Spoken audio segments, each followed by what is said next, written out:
Relax and get loose while I put you up on game. The Figure Booth with Josh and Nate. This that podcast for those in the know.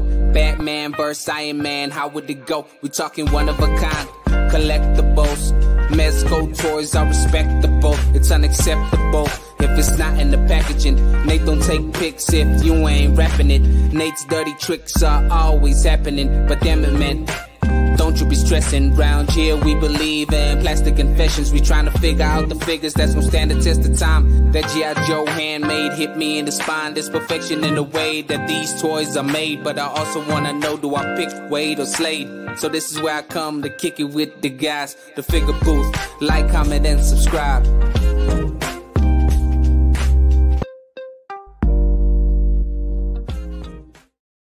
Hello, Toy Fam, and welcome to the Figure Booth podcast show. You have made it to another episode, and here we talk about the modern day collector. We go over pre-orders, we talk about our weekly hauls, and we even do interviews with active community toy members in the action figure world. My name is Josh, and I'm joined with my friend and co-host, Nate.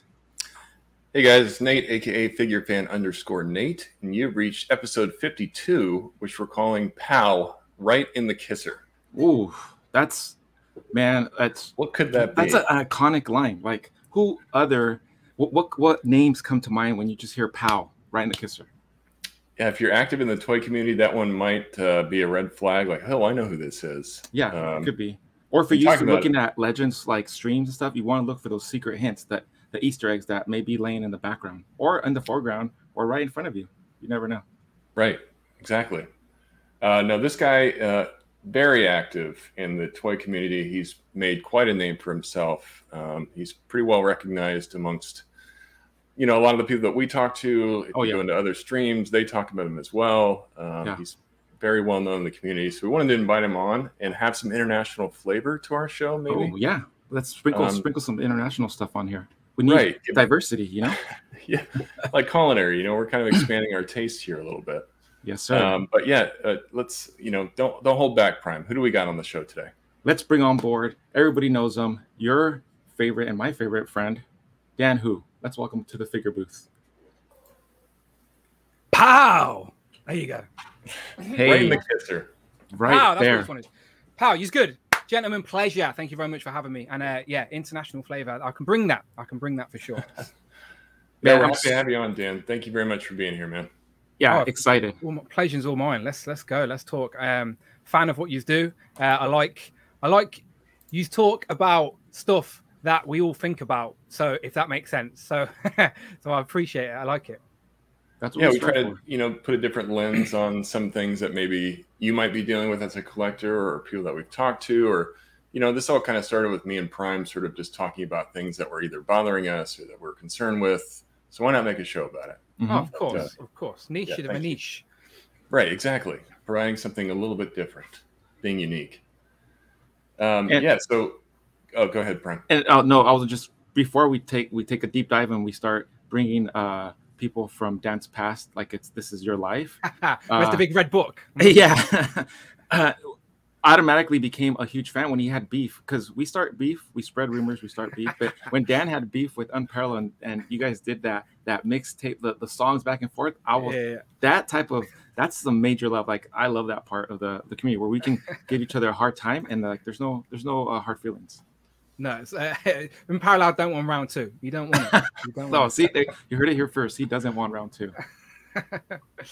He had the advantage. He had the advantage in that, right? I was like, basically, Wade. We all know Wade used to make music, same as me, and that's like there's quite a few people in this community that like used to make music or were involved in the music industry, etc. And I knew he did, and I'd always like poke the bear to try and get him to rap again, and he just never would. But I knew he's got too much pride to like just ignore a little rap battle. So I just sent him a softball just to poke the bear and get him active, and it worked. He made a rap. So I pulled him out of retirement. So at the end of the day, I think I won that one. I'll take the victory. There you go. I think we all win for that, right? Oh, that was awesome. Yeah, everybody wins in that situation.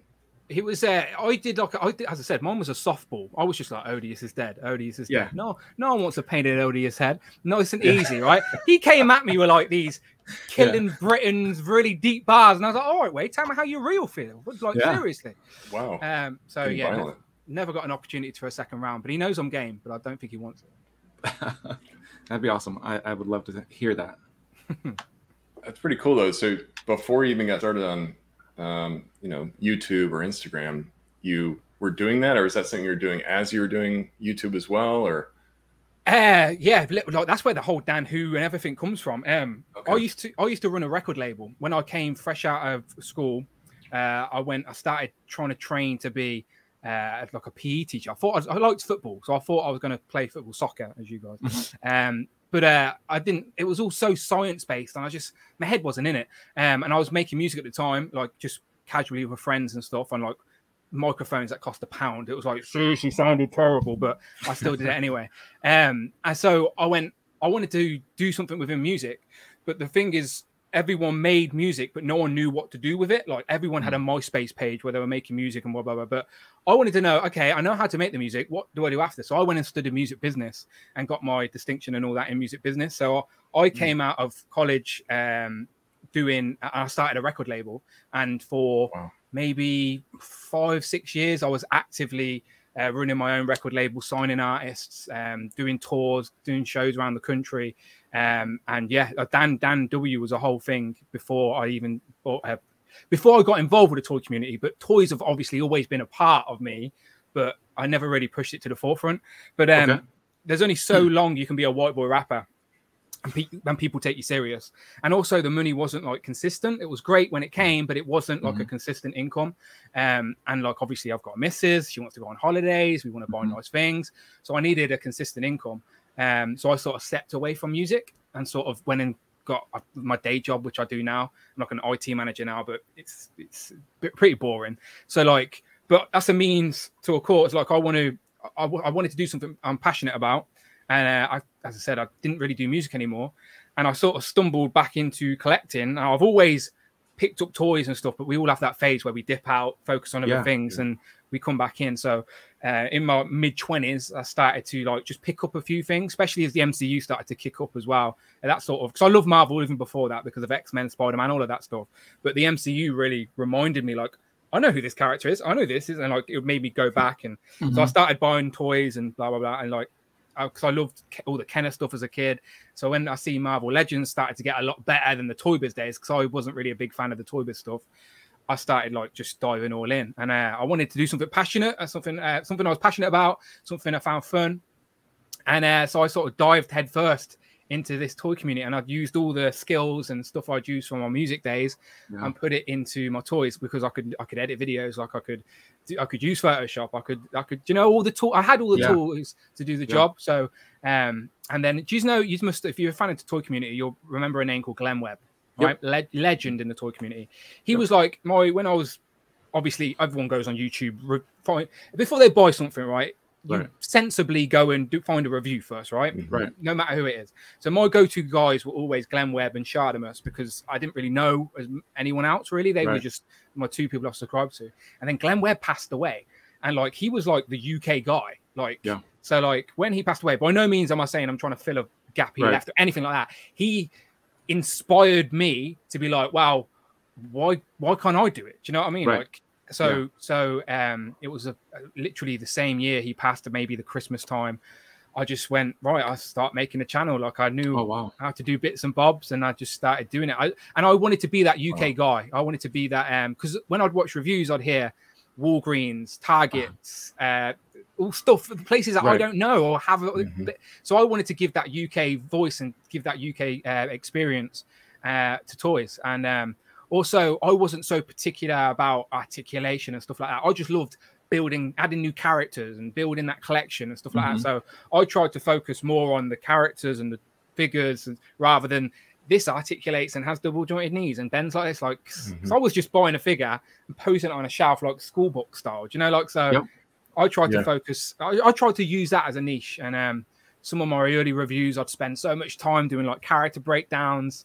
I dived in head first, if you couldn't tell, but And I think that's a great way to do it sometimes, because in our most recent episode we talk about finding your why, where sometimes we put ourselves on the sidelines and we sit and we think about it. We're like, oh, and then we talk ourselves out of it. Oh no, I don't have all the right equipment, or I don't have the expensive mic, or no, he's already doing it this way, or he's doing, we have a tendency of holding ourselves back. But when you just punch fear in the face and you just, hey, hit recording, dive in head first, eventually it's going to snowball into something, and you'll find your space, so to speak, Yeah, having the equipment, like you said, it seems like such a small thing, but it does give you that. Look, if it's there already in your house, it's like, why am I not doing it? Do you know what I mean? You got to look harder for a reason not to. I thought, right, I've got the equipment, and I had no one to share my passion. Like, my missus does not get it. She tolerates it, but she does not get it. And like all my friends that I made music with and stuff, they're like, casually would go, oh, I remember that toy. Oh, yeah, I know who that character is. But they didn't really care about collecting, or wouldn't be able to name me any current toy companies. So I genuinely, like, I know it sounds sad, had no one in my day-to-day, life, physically, people I could actually poke and share this with. Yeah. So I made a YouTube, not even knowing the door I was opening, if you know what I mean. I made a YouTube, I made an Instagram. And crazy, and I do not regret it for a second. But that's awesome. But and Nate, it's something that you mentioned. A community builder. I that's the way I see Dan. He's like a major pillar. Now, like, if Dan wouldn't have decided to do that, I'm like, where of all these, I don't know, milestones that he has achieved, or the reveals, the beef, just the fun stuff that keeps the community going. It's like that would not have been there. Like, I think that. It's 100% one of the most important aspects to me. Like, I love the toys, but like, what makes it even more fun is being able to share it with everyone else, and it being genuine as well. Like, it not being forced or faked. I think if you fake passion, you can see through it very easily. Like, if you see someone do a review and try and talk about it, and you can tell they're not into it and stuff, you're like, you can spot them a mile off. So I just love sharing it with people that are genuine. And I've always said that my channel, I created it to share it with anyone who was willing to listen. And consistency was important for me as well. I understood that from music and anything else I've done. You can't just do one thing and then sit back. You can't just make a song, right, and then go sit back and go, right, that's it. Yeah. Who's promoting it? No one's going to hear it unless you tell people it's there. Do you know what I mean? Like, no one's looking for you if they don't know you exist. Do you know what I mean? Like, you've got to put yourself out there. And I always understood that aspect. Branding, I thought, was important. And I always thought, if you try and present yourself in a professional manner, people will treat you as a professional. So I always knew there was a quality, a standard of quality I wanted to hit as well. I think consistency is definitely a key thing, though, because YouTubes are hard. Like, we're small fish in this ocean of YouTube, and like, people think it's a numbers game. People think it's all about numbers. And if you've not got thousands and thousands of views on a video, was it worth it? Shouldn't have done it. It's demotivating. But like, for me, I don't really look at the numbers too much. I look at the engagement and like, are people interacting? Are people commenting? Are people messaging me after? And the answer is yes. So I may get a video with 300 views, but I know that 300 people genuinely watch that because they wanted to watch it. Do you know what I mean? Rather than 10,000 views, but people just casually skipping by. Don't think of YouTube. I don't think of numbers. YouTube is a numbers game. As you said, back to the point, it's definitely a community thing for me that fuels me. For sure. That's awesome. Yeah, man. I just really respect your hustle because, I didn't really know the history of your, like what you did with rapping and starting your own record label. I mean, you must have been very young when you did that. Yeah, and early then you're 20s. Signing on artists. I'm sorry. Early 20s. I was like 21, 22, and I signed a few artists that did decent stuff. Do you know in America did you just have X Factor? Yeah. So I had a few acts that ended up doing really well on X Factor, which brought a little bit of exposure to what I was doing in Coventry. And I ended up going on tour with artists that you guys won't know, but at the time they were pretty respectable. I'd be their support act, like I was the opening guy, but my foot was in the door. But it was all financial because I'm not in London, unfortunately. Nothing happens in Coventry. I didn't drive at the time. I lived on my own, so I didn't really have the financial resources to give the sort of boost that my content needed in the music sort of scape. So it sort of just drifted away, unfortunately, because any industry is really hard if you haven't got that financial backing, unfortunately, because that financial backing, it definitely gives you the exposure that you can't really get on your own, especially in music more so, because back in the day, if you were doing a gig at a concert, you'd put up if you sold an album, you put up a poster in a store, and people would see it and go, oh, the album's out. Now everything's digital. Like, it's just, the world has changed. So I was sort of at that generation of music where, as I said, I had a MySpace page with music on it. Do you know what I mean? Like, so I was in that generation where media was only just taking over. iTunes wasn't really a thing. I had the first iPod. So I always joke around to my mates as we reminisce about the good old days that, like, we were just a bit too ahead of our time. If we were born like 10 years after, we'd be utilizing the media better than, because it wasn't around. Facebook didn't exist, Twitter didn't exist. So we were just promoting off what we had. But this toy game, we have everything now, which is crazy. So I try my best to stick to my to what I feel comfortable in. I try not to make it work either. Cause my actual day job's boring as shit. So so like this is my escape. Do you know what I mean? Like, sometimes I feel like this is my job and my work is the other boring nonsense that I don't want to do. But it's the other boring nonsense that pays my mortgage and pays my council tax and my car and all of that. So I have to do that other boring nonsense. But in my head, I do that so I can do this and talk to you guys. Yeah, in a way, like Batman, when he wears his cowl, that's the real person. Dan Who is the real you, and at work is like your Bruce Wayne. Like, this is just me trying to be a normal person so I can be who I really want to be, which is Dan Who. My missus always takes the piss out of me because she says, you're always smiling and happy when you're on a stream. Why aren't you like that with me? And I'm like, well, you don't collect toys. Like, you want me to go on walks around the park and boring stuff that I don't really care about. I've got quite blunt in my old age. Like, if I don't like something, I've got to an age where I won't do it just to please other people. Like, I'm like, no thanks. Like, and people don't like honesty. They don't know how to handle it. Like, oh, you can't say that. I'm like, why not? It's what we're all thinking, you know, like, so. Well, and to your earlier point, if I don't have passion about what you're talking about, you know, like, I'm not going to fake it. I'm just going to tell you, like, hey, I don't really care. Yep. Exactly. You know, just so I don't insult you in a way. Exactly. Yeah. Do you know, someone comes up to you and you recognize their face, but you don't know their name. But you're too polite to go, oh, what's your name again? So you just sit there going, oh, hello, that was great, oh, yeah, I remember you, sure. Yeah. I'm that guy that goes, whoa.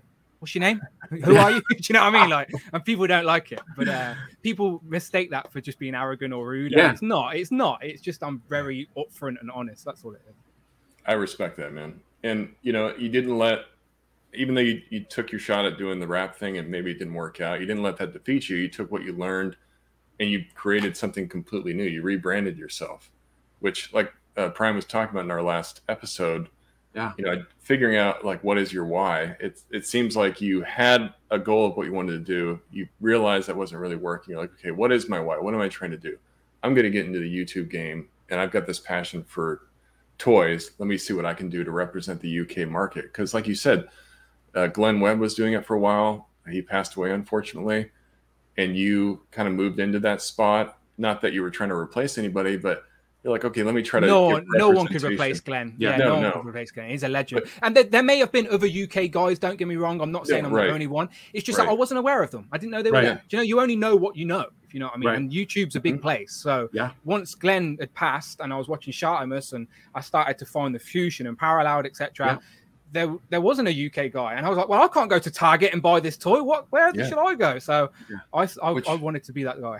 It's so important, like we're talking about with the, you know, you got to find a niche, because everybody's, you know, there's a lot of toy reviewers out there. You've already named quite a few of them that we're all familiar with.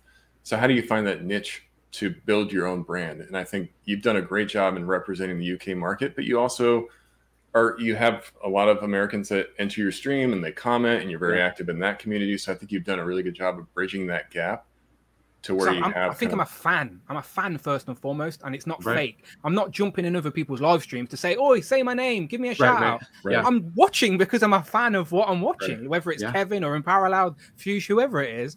I'm just genuinely there, sitting back with the rest of you watching. And like, when you get a little chance to be involved in all that, it's just extra fun, isn't it? But even if I wasn't involved in any of this, I would still be watching. And I think that's what's important. Some people start a YouTube and they want to be everyone's friends because they want to be on the channel or whatever. And like, it's just fake. It's like, I don't like that. Like, I call them hype train fans. Do you know, the people who buy something because it's popular now, and then the next week you see them selling it in a Facebook group. And I'm like, well, what's all that about? Do you know what I mean? Like, I don't like that. Like, what I buy is what goes on the shelf. and like people are like, oh, why are you so positive? I'm like, because I'm not going to spend my money on stuff I don't want, and I'm pretty educated to do my research in a purchase before I spend my money on it. So like, why would I buy something if I knew I wasn't going to like it, if you know what I mean? Yep. So like, people mistake that as well for just me being too jolly all the time. But it's like, this is my collection. Like, YouTube does not pay well at all. Like, I'm only going to buy what I want to add into my collection. And as you're talking about niches, as I said, you can tell already, we're like 10 minutes in and I won't shut up. I love to talk. That's my... you're the perfect guest. That's my niche, though. I like to talk. Like, I'm not one of these, like, people want to, I get loads of Facebook messages, not Instagram messages, sorry. Yeah. And I want to reply to everyone. I do genuinely try and reply to everyone, but some people want to just get into a conversation. And like, I feel bad because I'm having that same conversation with eight different people. Right. And it's like, I'm not really a typer. I don't even text the missus back. Do you know what I mean? So I'd rather just talk. So like, that's why, like, with you guys, I don't talk to you as much online, but like, it's because I'm not a typer. I'm like, let's just open up this forum and we're good to go. Yep. So I'm the exact same way. I'd rather just have a face-to-face or on the phone. Don't text me. I'm not going to text back all day because I just get tired of it. Yeah. It's easier to articulate. 100%. And that's why I like the toys, because as I said, I'll get a new toy. It arrives in the mail. My dog's barking. I tell Amanda, she doesn't care what you spent your money on now. What is it? Blah, blah, blah. So I have to run upstairs and hide. And I turn the camera on and open the toy. And that review, it's a review, but it's really just me opening the toy and just talking to myself, because I'm in a room, an empty room, genuinely talking to myself anyway. Do you know? So that's how I get my enjoyment out. That's sort of how I get my fix, if you will. I get a new wave of legends or whatever it is, and then I just work my way through them, opening them up, talking about them to myself, and then I put it online. And I've got like a nice little system now, and I feel good doing it. So I just don't ever want it to be work. Do you know, when it starts to feel like a slog, that's when I know I'm like, whoa, step away. Yeah, and I think that people will notice that in your work too. Like you said, the passion is really important, and genuine passion is very important. And I think it's very clear that you have that, because anything that you talk about, you've got like, either you're trying to compare the history that you know about the character, or your passion for the character, or why you like the figure because you have a history with it. Just, I think in all the content that you create, you can tell that your passion's there. You get very excited about what you talk about. It's clear that you've got some stage presence because you're very well at articulating yourself. You're very well at carrying the conversation, but that is what makes you fun to watch. I think that's what brings people to you. And clearly you're doing something right. Yeah. You started your channel back in 2016. You've got, last time I checked, you had 2.7 million views. I know, crazy when you say it like that. Isn't insane. You're very close to 3 million. And I think if you keep up, I mean, you're very active. So I think you're going to get to 3 million, no problem, pretty quickly. I hope so. I hope so. So I'm really happy for your success, man. And you keep up that grind. You know, as you go back through your history, you started doing, I think some of your first videos were like top 6 videos. Yeah. Like top 6 comic figures, top 6 movie figures. You kind of do in the top 6, and then you start moving into doing reviews. So is it just like, hey, I want to start here with my favorites, and then let's evolve this into something else? Why did you start with like the top 6? Well, as I said, like, because I did music and I'm pretty good at marketing and like promotion and stuff like that. So like, I knew if I was starting a YouTube channel, I couldn't just come out with a review, because if people are like, who are you? We don't care what you think. You're a nobody. So like, I knew there's no point just coming out, start with a review. So what was popular? People loved that. Like, what did I like? First and foremost, I love the end of the year top 10 list. What are people liking? What do people don't like? And I was making a YouTube channel in December, and I'd been buying figures the whole year. It's not like I wasn't doing reviews, but I was buying figures, as I said, because this is what I did anyway. So I was like, right, I'll start my channel with my own top, but everyone was doing top 10, so I tried to be smart and do top 6, but that doesn't really matter. The point was I wanted to start off with lists, because it's snackable content. You know, some people like long form content, some people like short form, so the lists were like nice snackable content to start off, and it was something I could plug as well, because I was well aware when I first started people weren't going to find my channel. The YouTube algorithm does not like Dan Who, trust me, so I have to promote it myself.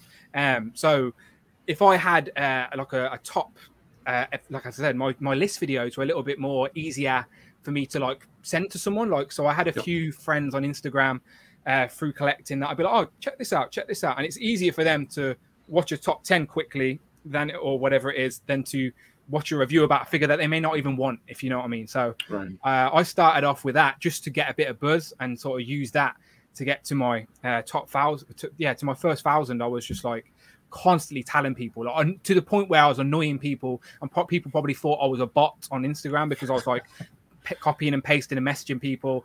And I like, because I understood people ain't going to find me or know I exist unless I put myself out there. So I was like trying to find people that liked toys. I was following hashtags, and then I'd DM them saying, "Oh, check this out." And yeah, you get a knobhead every now and then, but you just let it roll off your back and you move on to the next one, because there's so much more positive in this community than negative. And I think people always think, oh, it's full of idiots, but it's only because the negative people have the louder voice because they can't help but bash the keyboard.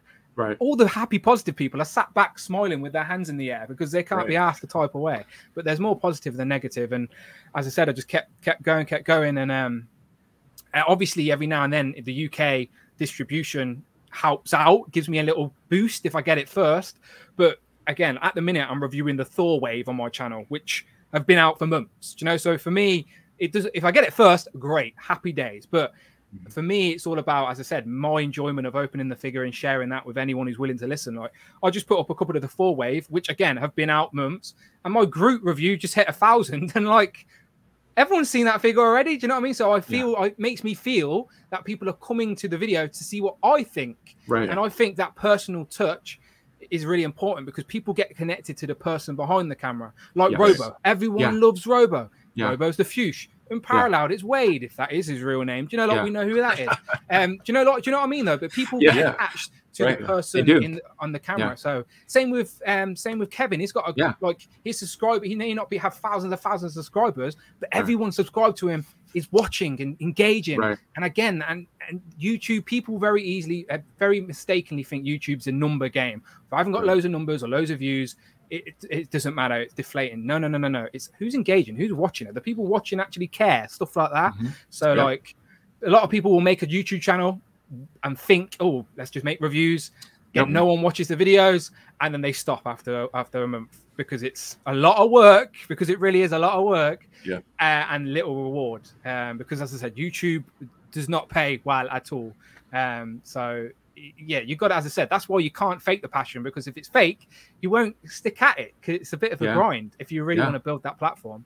But I only wanted to build the platform to share my passion. It's not, as I said, I've got a nice full-time job. It's boring, but it pays the bills. Do you know what I mean? Like, it's not like I'm looking to retire. That I'd be foolish if, in my opinion, you don't know the state of the internet. Would I love to? Of course I would. But like, as I said, I got a mortgage to pay. I don't think that would be the wise decision. So for now, it's just my passionate hobby. It's where I put all my creative energy into. And I just make the most of it. Yeah. And luckily, YouTube, you know, even though, like you said, you don't make a ton from it, there are ways to support people now in the community. You have the super chats, you have the joins, where you can join the group, or you can do the super chat. And you're great about, like, in your lives, like, hey, if you guys do super chat, I'll read it live. To the earlier point, if you just want me to read your name, do a super chat and let's do it that way. And that's the way you can support the channel. Or merch, right? Buy merch. The merch is great, don't get me wrong, but you don't make anything from the merch. The merch is just a bit of fun. The merch is just a bit of fun, trying to spread the love, or getting people, giving an opportunity to the people that do want to support, because there's out of the big pie, only a small slice of people are actually willing to put their hand in their pocket and support. The rest of it will enjoy your content, but they're not going to give you any money to support it. And I understand that. So I just wanted to create an option for both people, because of course it helps, and it helps especially trying to convince the missus why I'm ignoring her on a weeknight. It's like, wow, come on now. So when I did the channel membership, I didn't do it until it hit 10,000. I knew Patreon's a dirty word. People don't like the Patreon's just got a bad vibe to it. So as I said, I figured that out very quickly. Like, trying to plug a Patreon, like, people don't get it. They don't understand it. So that's got a bad rap. But the YouTube join button was quite new, quite fresh. It hadn't really got that rep yet. And I just hit 10K, and I thought, oh, this is a perfect opportunity to just start something. Just, again, in case anyone wanted to do it. But I wanted some incentives that would make it worthwhile. And this was sort of in the time I was streaming, and I'd been streaming for a little bit, and I'd been trying really hard to get guests on and get loads of people on.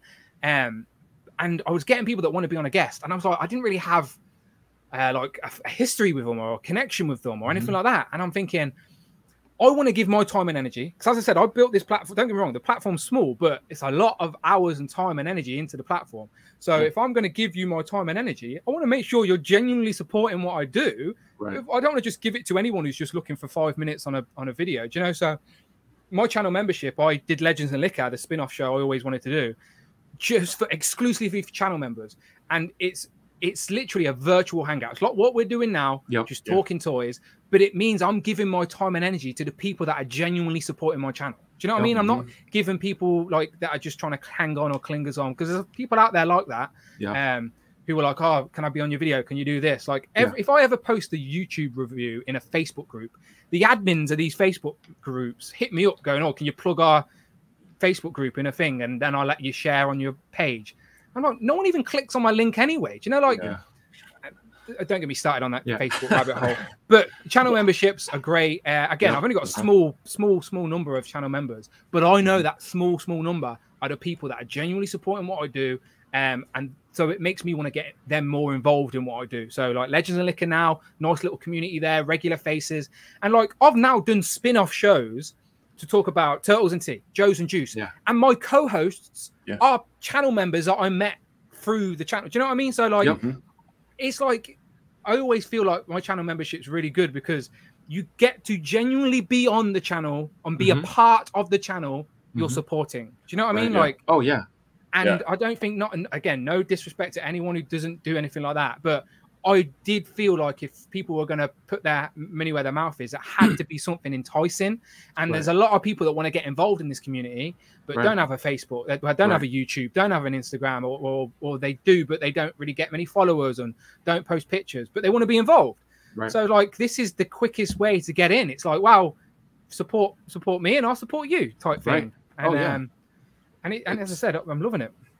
Yeah, and it's a way to say thank you from your fans. Like you said, not everybody has to do it, but if you genuinely enjoy someone's content and you're always, consuming it, maybe think about joining. It's $5 a month and you're really supporting that channel. Is it going to pay their bills? Maybe not, but it's at least going to help them continue doing the channel. I think it's awesome that they do that. And I really love how you've sort of evolved your presence, because you've really done a lot of different things and it's really kind of turned into what it is now. But you started doing the unboxings. You did that for a little while. Then you started dabbling into the news. You'd have your news videos.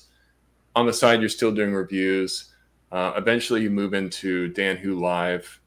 You did that for a while. And now, like you kind of alluded to, I wanted to shed some light on, you have a lot of different shows where you provide very specific content, which I think is really smart from a YouTube perspective, because when you think about all the different people that produce content, it's really hard when you think about like, okay, who am I going to listen to next? What is it that I want to listen to?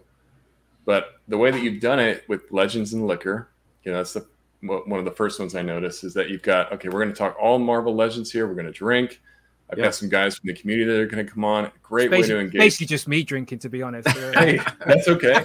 That's fun too, though. But like you said, you've got people that have been supporting your channel. You let them on. You let them talk. You guys have fun with it, and it's a way to. We're going to talk about Marvel Legends here. If you're not interested in that, don't pay attention to this show. We'll do Turtles and Tea, where you talk about turtles, and you guys drink tea together.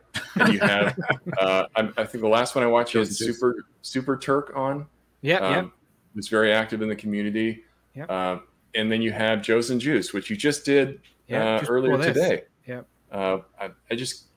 It's a lot. It's a lot of work. Like you said, not only doing the lives, but all the stuff behind the scene. So you are extremely active all the time. And then on top of that, you're doing reviews and you're doing your Dan Who Live. So you're almost providing 5 different ways of content all the time now. No wonder my missus doesn't like me. Seriously. I don't know how you get any time for yourself, because you're extremely active and your streams go for a while. They're very engaged. I think it's because of the way you've set it up, because that you make it a point to talk about comments and what people are saying in the chat, and you have different ways of interacting, putting the polls in there. I just, the more I consume your content, the more involved I get into it, because you have a really good way of bringing me into the conversation. Come on, Nate. Come on, Nate. Sucks you in. Caught Nate. Reel him in.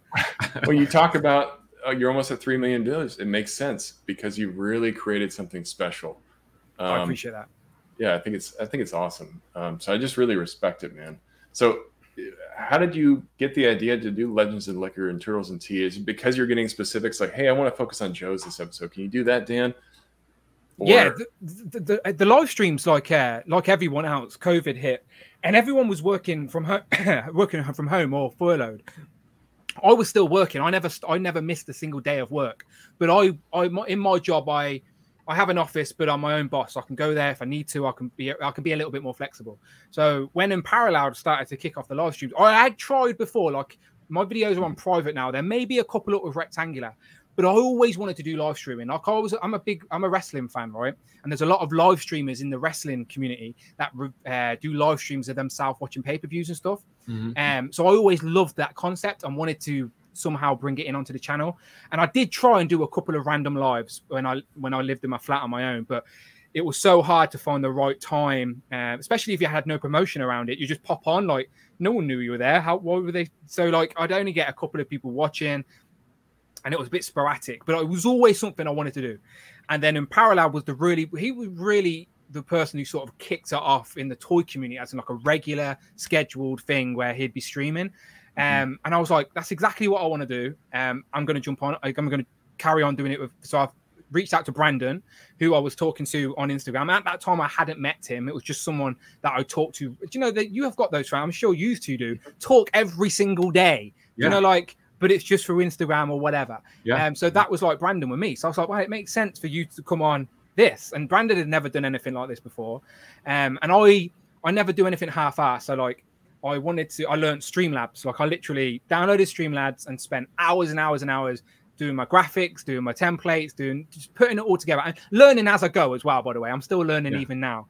But yeah, it was always something I wanted to do because I love podcasts. Like, back in the day, I have to drive like an hour and a half sometimes back and forth to work or whatever it is. And I used to listen to music all the time. But now in my old age, I listen to podcasts a lot, if you know what I mean. So, so I always wanted to make a toy podcast.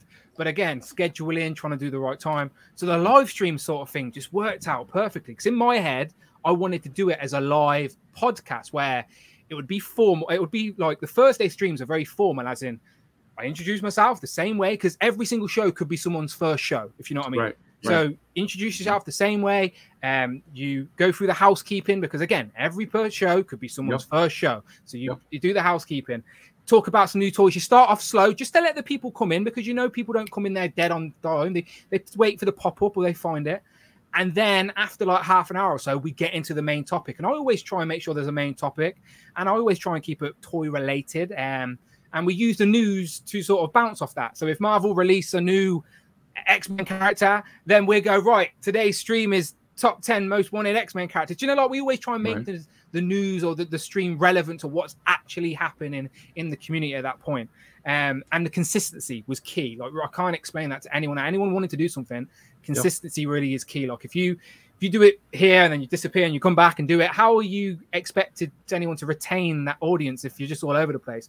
So I knew consistency was key. But again, my missus was the problem, because she didn't get this first. She didn't get it. So, like, and I live with her now. Like, I lived on my own for 10 years, but then we went and brought up. We've been together 17 years, by the way, so a long time. But I lived on my own for 10 years, and she basically lived with me, but didn't officially type thing. So it was my own place. But now we live together. She just probably expected. We brought a house, and 2 months later, the world went COVID lockdown, if you know what I mean. So, like, we didn't even get that honeymoon period of figuring it out. We just got, bam, you're stuck together. And I was like, oh, by the way, I want to ignore you for hours while I go and do this. And like, she wasn't too happy about that. So I wanted to do streams on a Friday night. She shut that down within 1 week. No, you're not streaming every single Friday night, blah, blah, blah. So I was like, fine, Thursdays. Do you know what I mean? Like, just why not Thursday? So Thursdays it was. So I knew I had to stick to it. And then here we are at episode 96, I think, this week. Consistently not missed the week for 96 weeks in a row. Streaming, just trying to crawl to 100. When I get to 100, who knows? I may retire and deactivate the YouTube channel and just disappear into the sunset. Who knows? Probably not, because I drive myself insane. No, you have too much passion to walk away like that. Yeah, no. As I said, this is my escape from the boring day-to-day job. This is what I look forward to doing every day, whether it's reviewing, talking reviews, whatever it is. It's this is my escape. You're right, though. It really does take a balance, because we've had episodes before talking about the balance or recognizing your supports in life. Like, you know, even though your wife gives you a hard time, she's still supportive of you doing the hobby, and she's there for you to kind of back you up. So it always does take that balance, and this can take a lot of time. So you really got to figure out what that balance is and what is healthy. You know, too much of anything is bad. You got to be able to step away and be like, okay, I'm going to focus on my personal life for a little while. Yeah. And now let's go back to YouTube. And the more shows you introduce, the harder that becomes. So, you know, even for us, we're doing maybe a live and a podcast once a week, and that's already hard to manage. So I respect that you do so much because, you know, just doing it for as little as I have, you have to understand that it does take a balance. You've got to schedule it, and you got to be consistent, and you got to make sure that you're always coming back. And it's just, it's long term. It's difficult to manage. It can be. Again, and just think of that, and then I'll go to the missus. Right, I want to do Legends and Liquor. I want to do Turtles and Tea. I want to do this. Like, she's like, what? But it all happened very naturally. Like, I know it seems like everything that's happened has happened naturally. Not at one point I was like, right, Legends and Liquor is the show I want to do. We're going to do it this day. It just sort of evolved from the live streams, because the live streams would come to an end. There'd always be more I wanted to talk about. But again, I always, as I said, I wanted to keep the Thursday stream a little formal. Like, there's a subject, there's something we stay on topic. But we'd always go down these rabbit holes talking about whatever else, you know? So I wanted to have a place where we could enjoy that and go off on tangents as well. So, and I also wanted a place to bring on the channel members and just do it that way. So Legends and Liquor was born completely naturally. And then again, like me and Tanner on Legends and Liquor would take up all the time talking about Turtles, and everyone else would be sitting around patiently but awkward because no one cared about Turtles.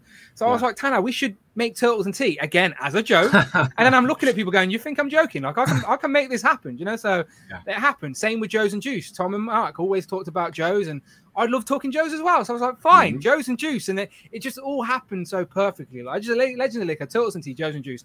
Joe's and Juice and Turtles and Tea, like, there's no, and Amanda knows this as well, there's no, like, it's not like they're every week. They are whenever there's news or anything relevant around, we just let the news pile up and we just pop up occasionally. They're like extra bonus shows, type thing. But the Thursday show is every Thursday. She knows that. Like, she knows it now. She's taught well now. On Thursday night, she makes herself busy. She keeps the dog away. Thursdays are cool. Same with Legends and Liquor. She's literally writes it on a calendar in our kitchen. Just literally put Dan Who and Legends and Liquor. So she knows. So you can book things on those days. The other two streams are just a bit of fun with people I've met through the channel membership. And again, I call it a virtual hangout now. It literally really is just a virtual hangout. We can't meet down the pub or whatever, but we can all log into Zoom and we can all have a chat that way. So and it's so funny because that was, we've talked about just the community portion, and I think in our last episode about finding your why is how sometimes, Nate, you've mentioned where you've kept this collection as a dirty secret, and I think us three, the age that we're in, it wasn't so popular, or you couldn't really share it with everybody. You couldn't have, and now with this opportunity of these outlets, it lets us create this virtual community where we do feel like we're all in the same room and we have the same passion. So you can mention a certain character or the pros and cons, and we can keep the conversation going. It's not, you know, I totally resonate with what you said, Dan. Like, I don't have anybody to talk about my figures in this real space. Like, I have to rely on this, because this is the pulse check that I need, that kind of keeps the collection going, because we both share the same passion. So it's awesome. I love seeing those sessions that you do, because it does suck you in. And then I'm finding myself typing in the comments, and I'm like, fuck, I'm in my lunch break. I got 10 minutes, and I'm like, these guys are going. I'm like, and I can't put the phone down, but it's awesome. And that's, it's something you mentioned, Dan, that consistency is really key. And it'd be easy to have one show where you talk about everything. Like, oh, we're going to talk about Legends, Turtles, Joe's, all in this one show. But you can create more content if you break it out separately. Exactly. So for you, that gives you that consistency. It lets you pump out more content. And for your viewers, if I don't care about Turtles, I don't have to tune into the show. I'll wait for Joe's and Juice to come around. Yeah, people love a gimmick as well. People really do. Like, people get sucked in, and like, as I said, Joe's and Juice, like, it sounds stupid, but in its concept, it's actually pretty simple. Like, same with Turtles and Tea. Sounds ridiculous, but what do? We just talk Turtles. It doesn't matter if you drink tea or not. It doesn't matter. It's just a gimmick, because people are more likely to remember. How many YouTube channels do you reckon have a show called Turtle Talk or Talking Turtles?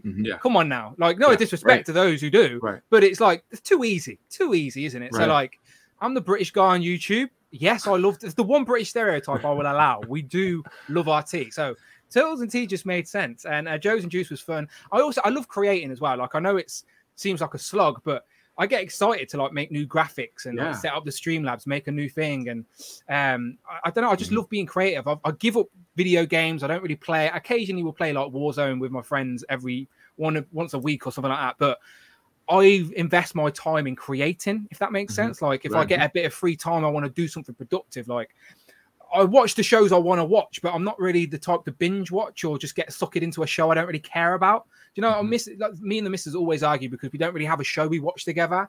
And when we do, she wants to watch it all within one day. And I'm like, no. You need to spread that out so we actually have something to watch together. Otherwise, I'm not going to want to go to bed every night. I'm going to go, well, you watch that crap I don't care about. I'm going to go and do this. Do you know, so I've definitely had to find that balance within the home. But like, my secret is like if I get a new wave of figures, for example, like I will spend a day like on a weekend where I'm not doing Legends and Liquor or whatever, where I will review them all in one sitting. Do you know, like I'm very formulaic my videos, so I know what I'm doing, film all the intros, film all the middle bits, blah, blah, blah. And then I've got them all on a memory stick ready to go. And then throughout the week, when I've got an opportunity, I'll just edit one, pre-upload it, schedule upload. So it looks like on my channel, like this last week, I haven't opened a Thor figure in a week, but every single day this week, there's been a new Thor review on the channel. And again, it's not about the numbers because again, some of them ain't getting that many views, but it's not about that for me. It's about the consistent content and just putting it there, something I enjoy doing, and then just putting it there for anyone else who wants to watch it. If you don't want to watch it, not a problem. I had fun opening up and talking about it anyway, do you know? But as I said, luckily for me, my channel has been growing a little bit. Not, again, I'm well aware I'm a small fish, but it's still been good to see that there's actually engagement there as well. Oh, yeah, major engagement. Yeah, which is really important for me. As I said, it fuels me. It makes me excited when other people do. And as we mentioned earlier, there's a lot of people that want to get involved in this toy community and don't have a platform. And like, as I said, come and support what we're doing over here. Come and join this community, and you can be a part of it. Like you just mentioned, Super Turk Tanner. Do you know what I mean? Like he joined the toy community, got involved with Legends and Liquor. Now we have a spin-off. Do you know, fun times. But if you really don't want to pay whatever it is, $4.99 a month, and just sit silently in your room and not get involved, fair enough. You can do that too. But if you want to get involved, it's right there. It's right there. But I just want to make sure I'm giving my time and energy to the people that actually are genuine in supporting what I do, rather than giving my time and energy to people that are just trying to use me for the platform that you've built. Yeah, and I mean, you say you're a small fish, but you have 16.7 thousand subscribers.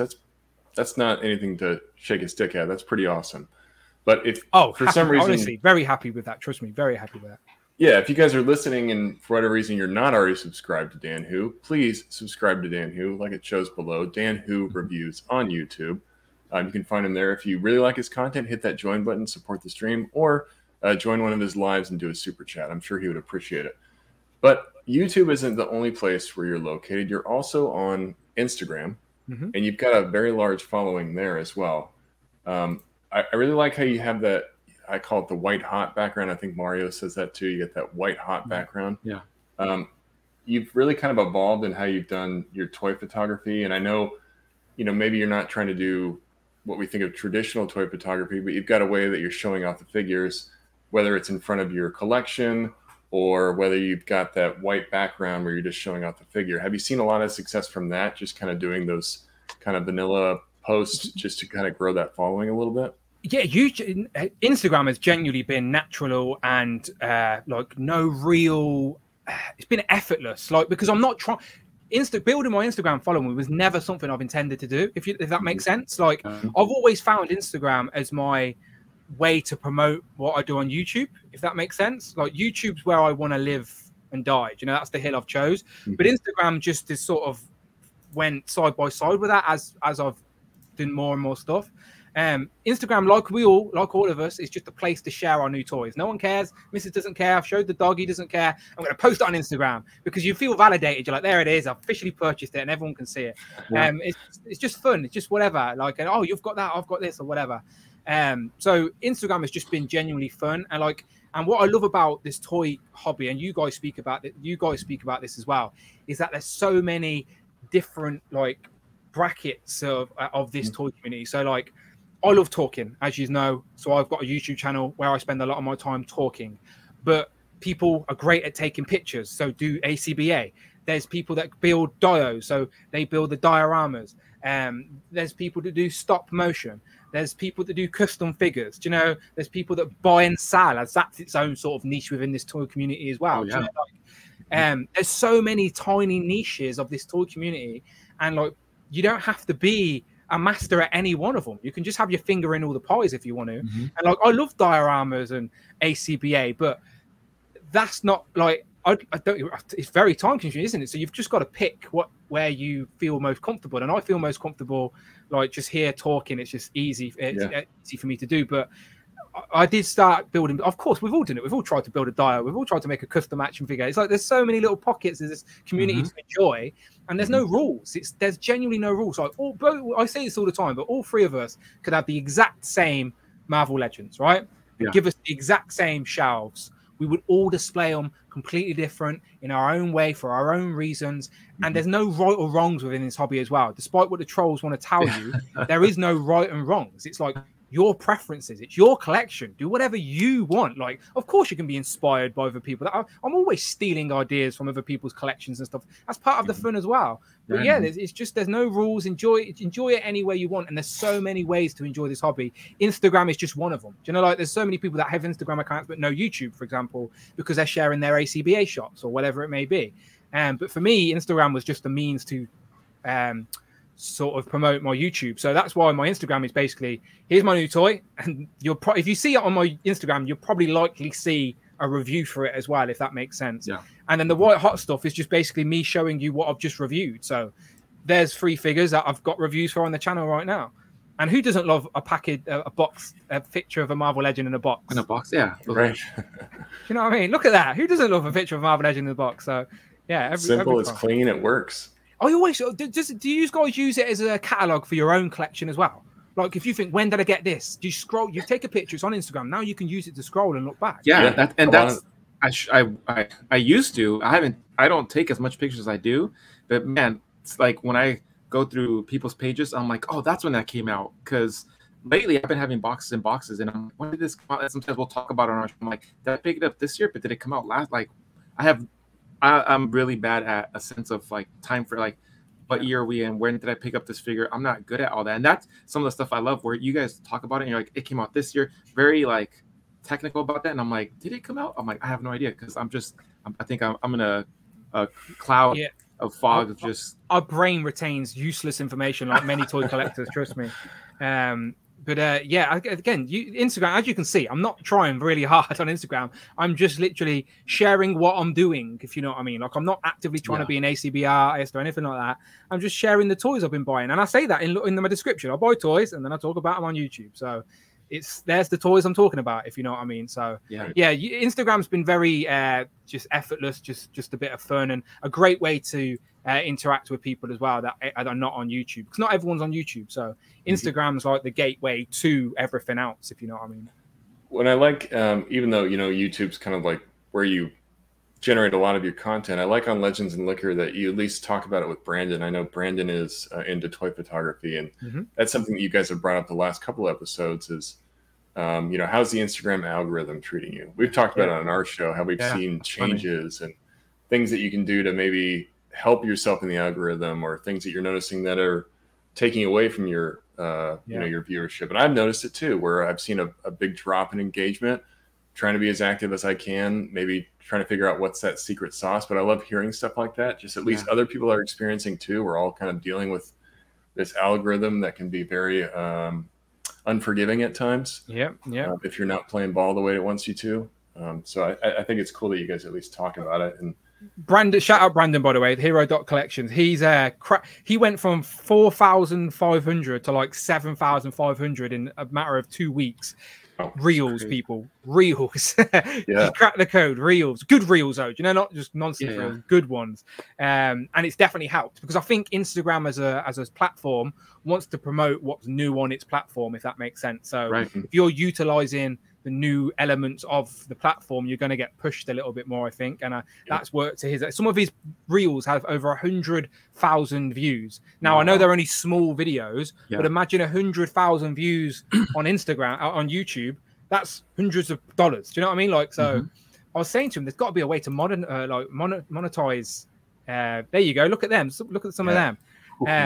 Wow. I was like, there's got to be a way to monetize Instagram, but there isn't really an easy way to do it. It's all about sponsorships and stuff. But yeah, look at that. And that's all recent. And no, don't take anything away from his ACBA. His ACBA is fire as well. But that's what's great. If someone discovers his page because Instagram is pushing the reels, all they have to do is click his name and see that he's actually really good at ACBA. It gives them that confidence to press follow, if you know what I mean. Where if he had really good reels, but then shit photography, people would be like, wow, I'm not following. It's just a one-off. But it's like he can back up what he's showing off, if you know what I mean. So that's just one example where that's happened recently. Well, yeah, you're right. I mean, he's seeing a lot of success, and you guys can see we're just showing a reel there. It's not like he's doing anything that's. I mean, I got to say this in a certain way. It takes a lot of effort to put a reel together. Yeah. But his shots are, fairly simple. He's just holding it, doing different poses. I think that is a way of making it approachable to maybe the average collector. Like, hey, I'm not a toy photographer, but if I see this reel of these different poses of a figure just kind of in a background against the collection, I can relate to that a little bit more. I think that's the success of those reels, maybe. And I don't have the secret formula. I've been trying to get more into reels. It's something that I'm not great about, but you're right, Dan. The platform in itself has been moving to they want to be TikTok. They want to be TikTok. Yeah. Really supporting the people that are using the reels and just everything that it has to offer. So if you're not and you're just posting photos, we're kind of still stuck in that old mentality of what Instagram used to be. So you got to change with the times if you want to be successful. But you got to put in the grind, just like Dan puts in the grind. Just try it out. Right. You got to. It's not just going to come to anybody. You've got to create your own engagement. So like Dan talked about, and something I really appreciate him talking about is you've got to do your own work to get your name out there. It's not just going to come to you, and it takes a lot of effort. So for anybody coming into it, some people just have an ego, if you know what I mean. If they're like really into their own stuff and think it's great, they want everyone to come to them and be like, why aren't you looking at me? I'm great. Do you know what I mean? Where I've never thought like that. I've just been like, please look at my stuff. Like, I'm begging people, look at my stuff.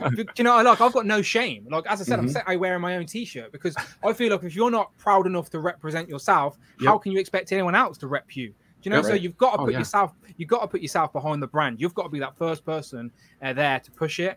And I do think a lot of people make a YouTube, do a review, and then they sit back and expect everyone to come and find them. And it's like, it's not how it works. And that's not just toy reviews. That's like a lot of stuff. Yeah. But again, people just don't have that knowledge or education from a thing. As I said, I used what I learned from my music background and sort of used it in a weird way in a toy. Who would have thought I would have used it in a toy community? But it works. Like, as I said, logos, the whole Dan Who gimmick, by the way. I don't know how often I say this, but there's lots of Dans, right? Just think, even in the toy community, there's, and this wasn't on purpose, as I said, Dan Who was even before YouTube, but there's a Dan Larson, there's a Pixel Dan, right? So if you said, have you seen Dan's latest review? You'd turn around and go to Nate, Dan Who? Yeah. And now who are you both thinking of? Yeah. There you go. And that was the same even before YouTube. When I did music, I was in basically there was 4 Dans in my class at school. So like when the teacher would say Dan, all of us would turn or look like idiots. Do you know what I mean? So like that's where Dan W came from. Everyone obviously easy, just your Dan W, blah blah blah. Yeah. But then as it turned into Dan Who, Dan W, and I put that into my music, and then it was just a gimmick I really enjoyed, so I pushed it into this as well. That's so again, but no one started calling. No, it's not like one day someone went Dan Who. That was something I had to put in people's heads, right? Because it's something I always wanted to push, and people remember gimmicks more likely than they will like a formal. So if you try and do everything, so people are here for fun as well, if you know what I mean. So you've got to try and have a little bit of fun in this, and and there may be a few people out there think you're an idiot, they don't like you. That's fair enough, but you don't have to be here either. So off you go, bye bye. Do you know what I mean? It's easy. It's not a problem. Haters are probably the most consistent thing about the toy community. There's always haters out there. So don't engage too much into it. Don't feed too much into the haters. But like you brought up some really great points. If you're gonna if you're out there complaining about your engagement and you don't think you have the follower count, you don't think you have the like count, ask yourself, what are you doing to push your page? Because if you're just producing content and that's all you're doing, you know, you can't be surprised that you're not getting maybe the reach that you want. You really got to go above and do the extra mile and push the content yourself. Could be great, but the great content is not enough, and that's what people don't realize. Mm-hmm. Yeah, great points. I really respect that. I know we're getting towards the hour here, and I'll try to wrap up as soon as I can. But one thing I just want to talk about that doesn't get a lot of light, and you brought it up a few different times, is how is it really collecting in the UK? Because in America, we are kind of spoiled in a way. Sometimes we can go to Target, we can go to Walgreens, I can go to Walmart. We used to have Toys R Us. Unfortunately, we don't have that anymore. I've got comic shops around me. I don't understand how it is for Dan. So, you know, what do you see as like some of the problems in the UK, or how hard is it for you to get your figures? Do you usually order them? Do you have shops that you go to? Yeah, so if the internet didn't exist, then my collection would be a hell of a lot smaller, because figures are not out. Don't get me right now. Things have got better, 100%. But let's go back to 2017, 2018 times. Mm-hmm. Legends were not available at retail. Like our equivalent of Walmart and Target are our big supermarkets like Tesco and Asda. These names mean nothing to you, but they are basically the UK equivalent of Target and Walmart. Big supermarkets that sell everything, including toys. But it's kids' toys. There's never been Legends or anything like that. Now, occasionally throughout the years, a few have popped up, but because it's only parents looking down these kids' aisles, they always go to clearance, and stores never have the confidence to order them again. So every now and then a wave will pop up, and then you'll never see Legends there again, because parents ain't buying the £20 Marvel Legend when there's a basic £10 Spider-Man now on the shelf, because people ain't shopping at Tesco and Asda for articulated figures. You know, they're just looking for a toy for their kid. So we don't have the and we still don't, to be fair, have the availability of just going to our local. I can't go to the shop and buy a loaf of bread and also a Marvel Legend, if that makes sense, where you guys have options to do that. But there has been occasions where we can, but it's peaks and troughs. All my Marvel Legends are done online. Occasionally, I've been getting some stuff early, and I've been managing to get the first reviews on my channel, which is great. As I said, that it's nice when it works out that way. But that is not me paying extra for figures. That is just UK distribution.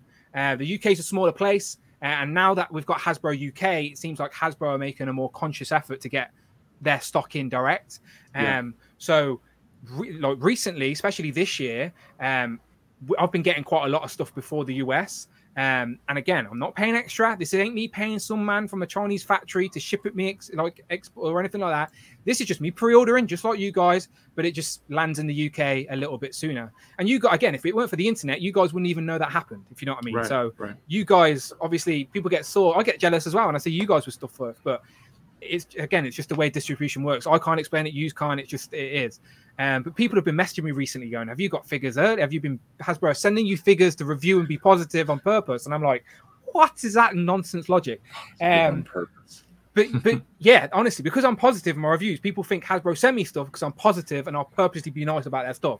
And I'm like, how about I just like their stuff? I'm not a grumpy old man who has to be critical about everything. I just enjoy the figure because it represents the character I wanted on my shelf. Don't care that it's not not getting into it. There's ways to say negative things in a positive way. You can be an asshole about it if you want to, or you can say it in a way that is a choice. It's a choice. It's how you approach it. Do you want somebody that's always negative? No, I don't want to listen to somebody like that. So back to the Legends, as I said. So everything's done online, but we have got better. Have you heard of a store called Smith's? Yes, I have. Okay, so it's basically Toys R Us is gone. It's same. I had a big Toys R Us in my city, and it gone the same as you guys. When Toys R Us died, Toys R Us went. But in the UK, there's an Irish. It's founded in Ireland, but it's all over the UK now. It's called Smith's. It's basically like Toys R Us, but not Toys R Us, if you know what I mean. Big store, only sells toys. So it's the closest thing to Toys R Us we've got without it being Toys R Us. And it's called Smith's. Came around in the last maybe 4 or 5 years, and they've got a lot bigger now. Since Toys R Us died, obviously, they've like popped up. Some of them even bought the places Toys R Us. Do you know when they left buildings, they'd buy them up? So that is pretty good. And that does stock a decent range of Legends now. But always a little bit later than the online stores. I don't know why, But like when you buy during the online retailers, and I'll name us some. If there's anyone in the UK watching this, POW Toys, In-Demand Toys, Star Action Figures, Comic and Cocktails. These are all the places I buy my Legends. As I said, no secret man in China, just retail stores that anyone can buy from. Every now and then I'll pay for next day shipping. It's like an extra £2.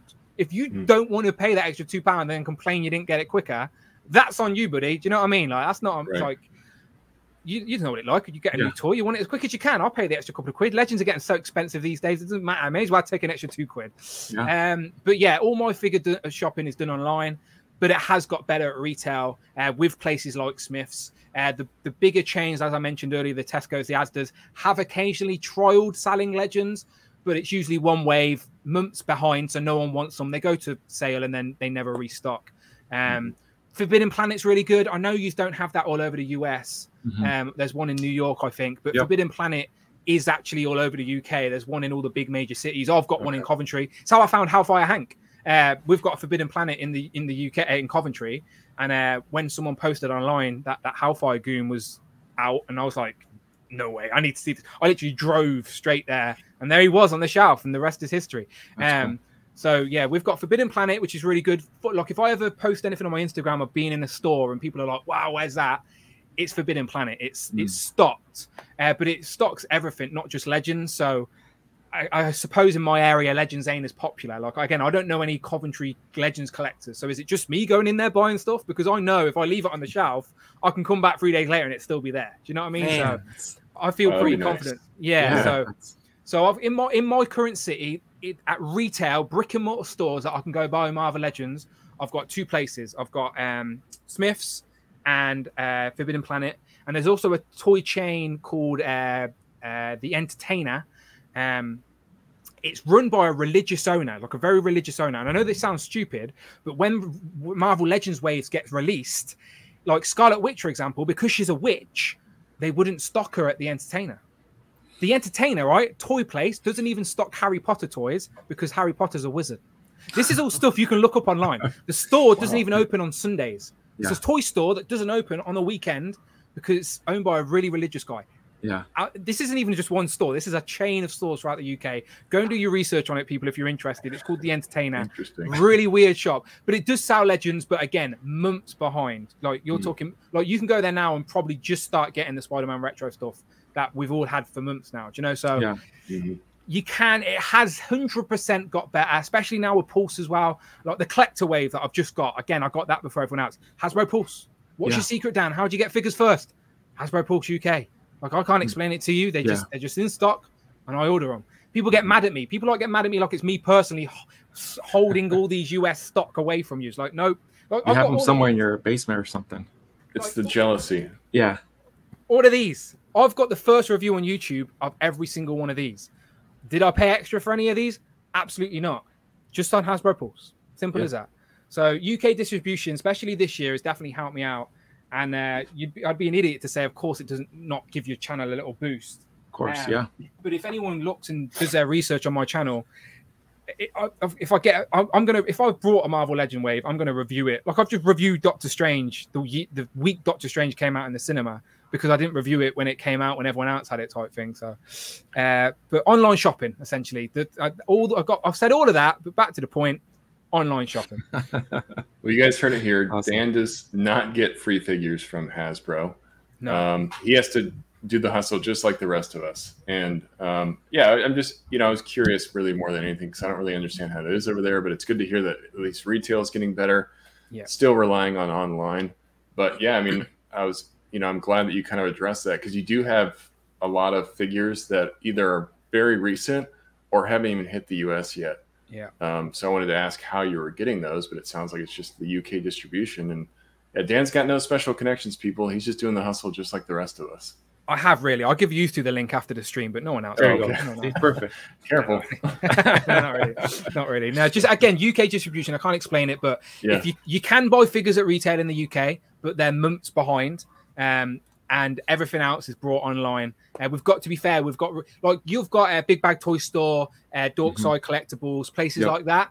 Our equivalent of stores like that are in-demand toys, Star Action figures, who do ship to the US, by the way. So if you're after Walgreens exclusives and you don't want to, you're willing to pay that little bit extra for international shipping, but you don't want to trust Walgreens, Star Action figures, UK store, ships to the US. Comic and Cocktails is another one, POW Toys. These are all the places I use. Great independent UK retailers. Nice. Yeah, hopefully that helps out anybody. If you are international and you're having a hard time finding figures, go to where Dan Hu is recommended because he has success with those. Yes, sir. Awesome. Yep. Well, we'll move into the Dirty Dozen, but just a great combo, Dan. I mean, I feel like I could talk to you for hours. You're a wealth of knowledge to start with. You've got a lot of experience. I really appreciate your content. I guess if there's one thing, if I was getting started and I wanted to be the next Dan Hu, what's one thing that you could tell me to focus on first? You don't want to be the next Dan Hu. Dan Hu's an idiot. I would say find out why do you want to do this? Like Prime was saying, like figure that why out. Like, why are you here? Are you here just for views? If you're here just for views, the toy game's not the way to go. There's other ways you can get lots of views on the internet.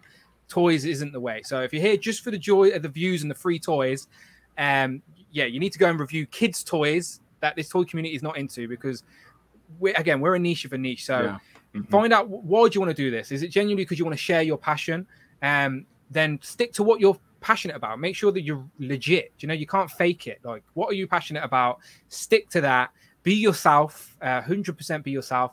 Like, don't like things just because you think it's the cool thing to say or the cool thing to like. Be authentic, huh? Yeah, people. As I said, I call them hype train fans. I mentioned it earlier. The people that buy, there's reviewers out there that review things they don't even care about just because they think it will give them views. Like, why are you on YouTube? Do you know what I mean? Like, it shows. It's not good. As I said, like, and some people branding's important as well. Is like, as I said, get yourself a logo. If you look professional, first impressions mean something in this day and age, especially when there's so many options out there. Just think how many toy reviewers there are, hundreds of toy reviewers, right? We could name a handful right now, but if you're going to get a new fresh of eyes on your content, you want to make sure that it's good. So like, professionalism is key. Branding's important. Make sure it looks nice. So if someone does stumble across your content for the first time, it's nice enough and branded enough that they're going to recognize it and want to come back. They go, oh, that was, even if they don't like the toy you're talking about. So you can, there's reviewers out there that review stuff. I don't care about Dragon Ball Z. They're all Goku to me, but there's reviewers out there that do really good reviews of them. I can appreciate the review, but I don't need the toy. But like, there's that type of thing. So branding's important. Professionalism, consistency is key. Don't look at the numbers. If you're first starting out a YouTube channel or wherever it is, don't worry about the numbers too much. Just get yourself in a rhythm. Get yourself into that creation mode, that consistently creating that content, and just sort of build the channel first. Because someone does find your channel and likes it, they want more, but you've spent all your time doing one video. They're just going to move on to the next guy. You've got nothing else. So don't worry about the views on that first video.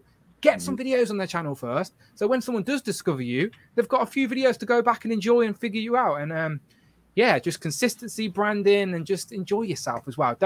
If you're not enjoying it, get a step away, because there's so much work and energy that goes into this hobby. If you don't enjoy it, like, it will burn you out and ruin the hobby for you. So you've got to enjoy it. Sure. Yeah, I mean, the timing of Dan being here is so great. It's crazy, right? It ties back in with our last episode so well. And you can hear it from Dan. He's doing it in practice and it works. I'm looking around. I'm like, was Dan in our area when we were recording the last episode? Right. I'm like, what? Yeah. I'm like, everything that he's saying. Notes? Like, what? That's amazing. But again, that's like the same type where we're miles and oceans apart, right? But on the same page of where the message is consistent. Yeah. That's exactly what we're talking about in our last episode. Because the passion all comes from the same place. Exactly, right. I know it's cheesy to say, but it's in true. us. It's embedded in our development and who we are as we grew up and absorbed all this.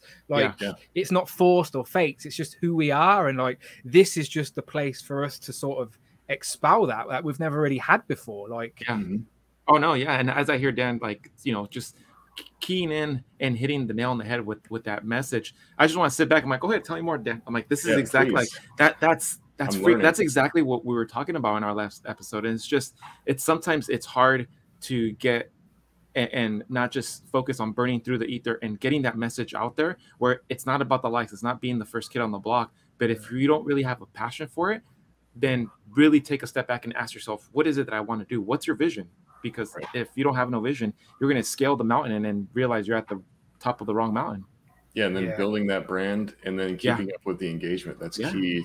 Engagement engagement is so important as well, especially with the live streams. I've noticed that, like, people, I just think I'm a fan first and foremost. So when I say like Kevin give me a shout out or something, it makes me smile. Do you know what I mean? Of course it does. I'm like, hey, there you go, Kev. Thanks, mate. Do you know, like, so like I get that. I can do that for someone else. Do you know what I mean? Like, and I'm really nobody. Do you know what I mean? I'm sat in this empty room on my own in my house while my dog's barking, talking toys.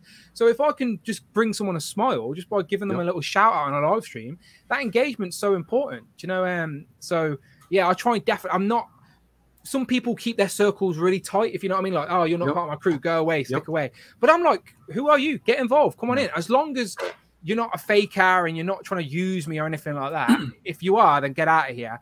And again, and the channel membership is genuinely, the channel membership is just there for me to sort of keep the snakes away and just be like, no. I'm giving my time and energy to the people that genuinely want to support what I do.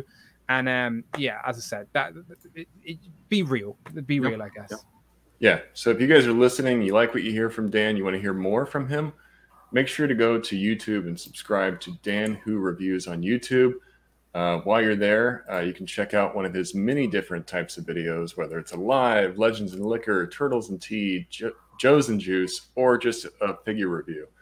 He provides it all to you. Make sure you hit that notification bell so you don't miss out on his new content. He's pumping out new content. If you look down below, he's pumped out 7 videos in 7 days, and the last 7 videos, probably even further than that, 8 or 9 or 10, who knows? He hasn't missed a day. I think every day in June so far. I'm on a roll. Yeah, so tons of content. And then if you really want to support his channel, hit that join button, join for $4.99, be a consistent member, go into his super chats, throw in a super chat. Yeah, just go be on the channel. Dan. Literally, I tell people all the time, you can literally be on the channel. Like, if you want to talk toys and just chat it up and plug, just think when you're on my streams, you can plug your Instagram, your YouTube, whatever you want to do. Do you know what I mean? Like, get involved. Don't be shy. If you're trying to build a platform out there, like, if I can help in a small, tiny way, then please, let's help each other. You support me, I'll support you. It's such a simple logical thing. I don't understand why more people ain't doing it that way. Yeah. Great way to get yourself out there. So make sure you go subscribe to Dan and then follow him on Instagram at It's Dan Who. He might give you a sneak peek of what's coming next on his channel. Or if you see a figure that he has taken a picture of, there's a good chance he's got a review of it up there too. So please go support Dan. He will not be disappointed. But that's not the end of the show, guys. We're going to go into the Dirty Dozen now. So we're going to do a rapid fire round of the Dirty Dozen with Dan Who to hear his thoughts on 12 maybe figure brands or topics. So are these like one-word replies, or can I just say anything? Well, you're a man of words, so if you want to say more, that you can. But typically, just whatever the first thing that comes to your mind. Okay, even if it's a first phrase, I'll try and keep it brief. Yeah. Okay. All right, sounds good. Here we go. First one: Mythic Legions. Deep Pockets. Oh, nice. Deep Pockets. Now, is this a line that you've been tempted by? I'm not a big fan of witches and wizards and stuff like that, and goblins. Are you the owner of an entertainment? Oh yeah, you're the owner of that shop. I'm not into like Lord of the Rings and stuff like that. Yeah. But I love aliens and sci-fi, so I'm really tempted by the Cosmic Legions line. And I really want to jump in on Cosmic Legions. I keep mentioning it to Trevor, 1/6 shooter, because I, as I said, like, they're so good. Like, undoubtedly the figures are really good, but in this day and age with all the other stuff I collect, like, I've just got a little bit more attachment to the other brands. But if I had deep pockets, and of course I'd be all in on these as well. But Cosmic Legions, I think, is going to be my door in the Legions game. Nice. Yeah, very excited for Cosmic. I think we'll see the first wave, hopefully by the end of this year, but if not, early next year. But yeah, I'm very excited about that line. Next one is a Star Wars Black Series. Casual fan. Okay. Yeah. He doesn't have a show named after Star Wars at all. So I would think it's probably not one of his top ones. Yeah, I'd have to fake. Do you know, talking about faking it earlier? If I had a Star Wars show, that would be me faking it. Like, I'm a casual Star Wars fan. I've seen the live action shows, not seen any of the animated stuff, not seen Clone Wars, Bad Batch, the Rebels, any of that. I'm just a live action guy. So I can talk about what's on the movies, but not so much the lore and stuff. So I'd be faking it. So yeah. Plus, I don't even know what kind of drink you'd pair with that. Exactly. That's the real reason why. That's the real reason why. What's Star gonna Wars, Wars and water. It's pretty boring. Pretty boring. Yeah, not for me. But I do buy Black Series. Like, I've got figures on the shelf. But again, I'm very much sort of live action Star Wars fan. All right. Next one is Marvel Legends. Bread and butter. Yeah, bread and butter. Nice. Bread and butter. They've really come a long way too. I mean, I know you're talking about it, but you're the pinless figures now. I mean, you've been collecting that line obviously for a very long time. If you look behind you, you've got a lot of legends. So where do you think about the future of Marvel? You think it's going the way you want? I know the price point's been hard, but do you feel like you're getting what you're paying for with them?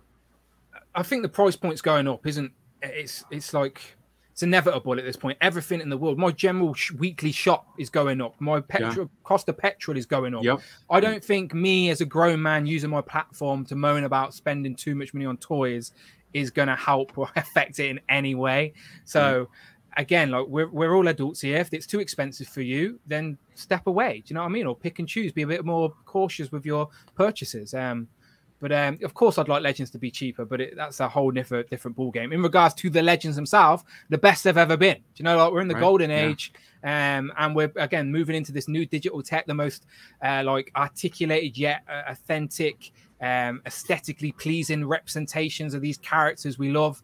Like, Legends is literally, if Legends wasn't successful as it is, you wouldn't have Black Series, you wouldn't have well, you'd probably still have Black Series, to be fair, but you wouldn't have Lightning Collection, you wouldn't have G.I. Joe Classified.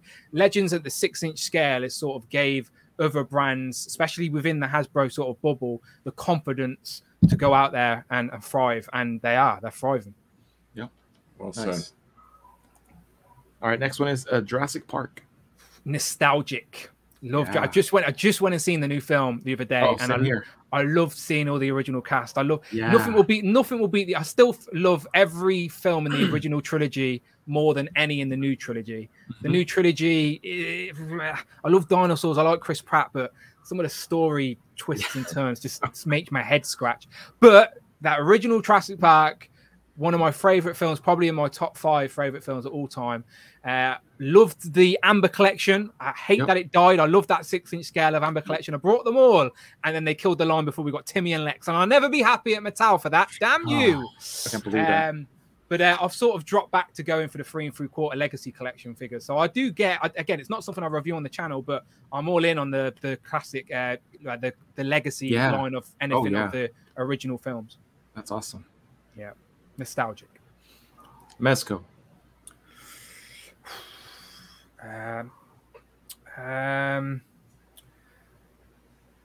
Want them, but don't want them at the same time. I know that's an awkward one. I like Mezco. Like, they undoubtedly look like great figures, but like at that scale, I've just never thought clothes on figures look right. They always look a little bit oversized, a little bit too big, and they don't fit in with anything else in my collection. What I love about my collection, the Marvel Legends, Lightning Collection, Black Series, G.I. Joes, like, they all fit. You can all have them on the same shelf, and it sort of looks like they're all from the same world. Where Mezcos stick out a little bit, and if you've got a full Mezco collection, undoubtedly they look great.